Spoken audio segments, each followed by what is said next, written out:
Alam mo, ganda talagang pagmasdan ha. Yung mga maliliit na isda.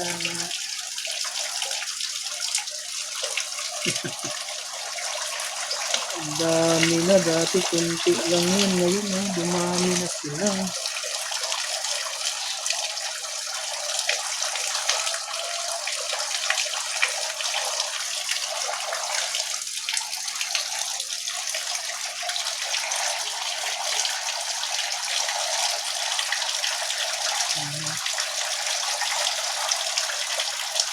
Next week ko, dami pa siguro to kasi may mga maliliit.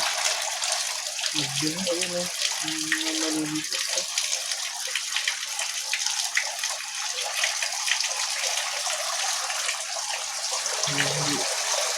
Ito, medyo marumi dito. Puro lumot. Sabagay, magsisilbing pagkain na nila yan.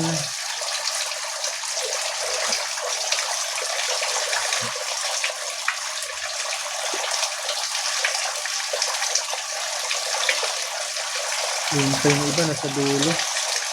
Yung ibang crayfish nagtago. Ayun eh.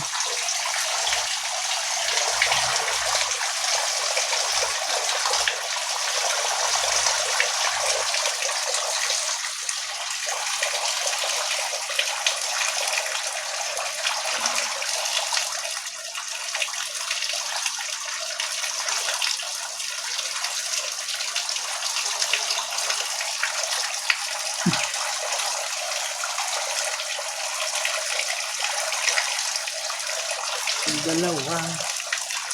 Hindi pa lumabas. Parehas nagtago.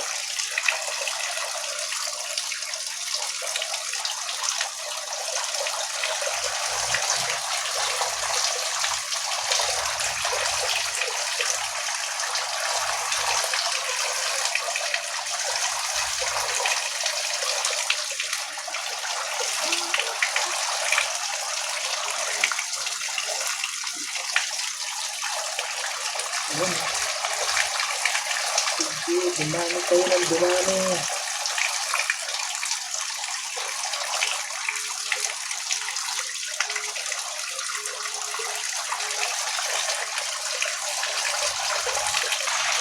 Yan guys, maglalagay pala tayo na ito. Ito ay isa rin sa pagkain nila. Yan, pinaparami rin ito eh.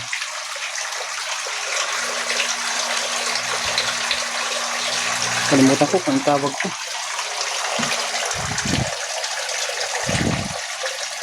Basta plant. Ano to? Worm plant ata to. Worm plant. Okay, maglagay rin tayo rito. Sa doon. Tapos, ito naman sa dulo.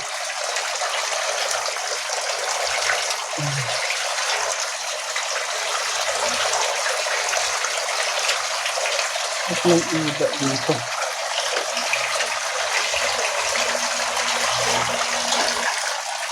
Dagdagan pala natin siya ng tubig. Kasi nadami at dadami yan eh.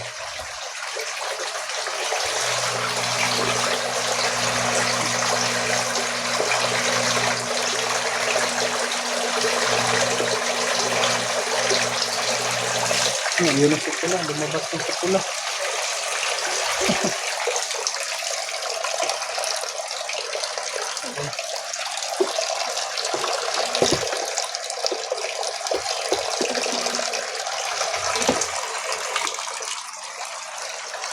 Tapos hulian ulit natin siya ng isang lalaki at saka babae na ilalagay natin doon.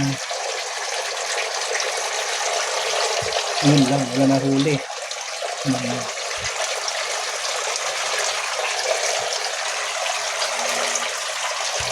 Ano yung ba?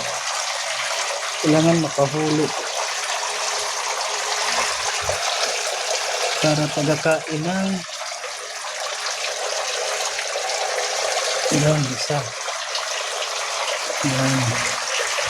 Para may pagkakain ng insekto. Ang lalaki kahit dalawang babae.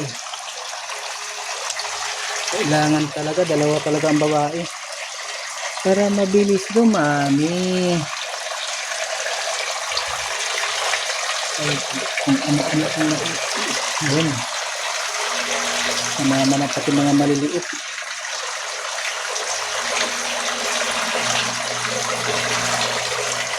Kulang pa, kulang. Ano yung butchog, medyo malaki.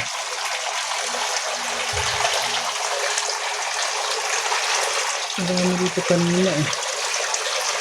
Yung nagtago lang.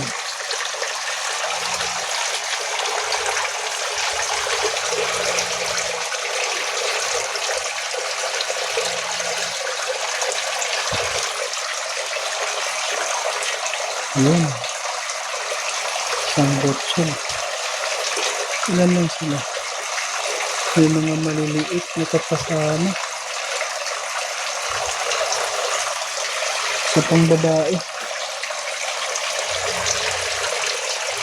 Yan na yun. Isang babae. Puro lalaki. Ito. Ay, ito na lumayo. Lalaki ata ito. Ay, ito may kulay. Lalaki ito eh. Ito. Ano yan?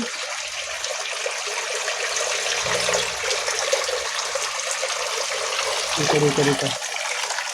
Ito na lang. Ay, hindi. Maliliit pa yan.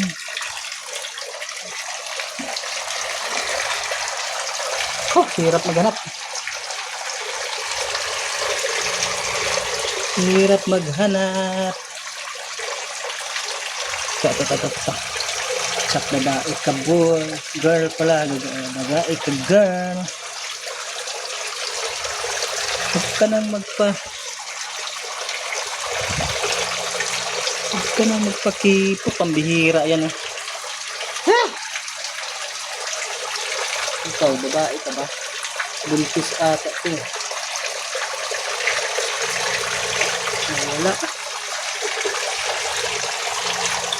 Nandito pa lang pala.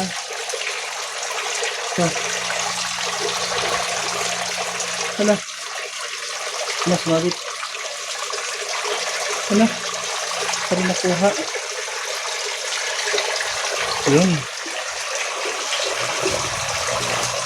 Ayan. Ang dami na kayo dyan.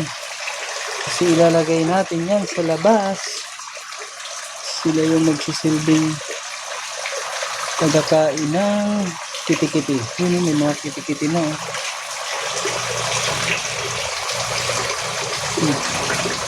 Para dadami rin sila.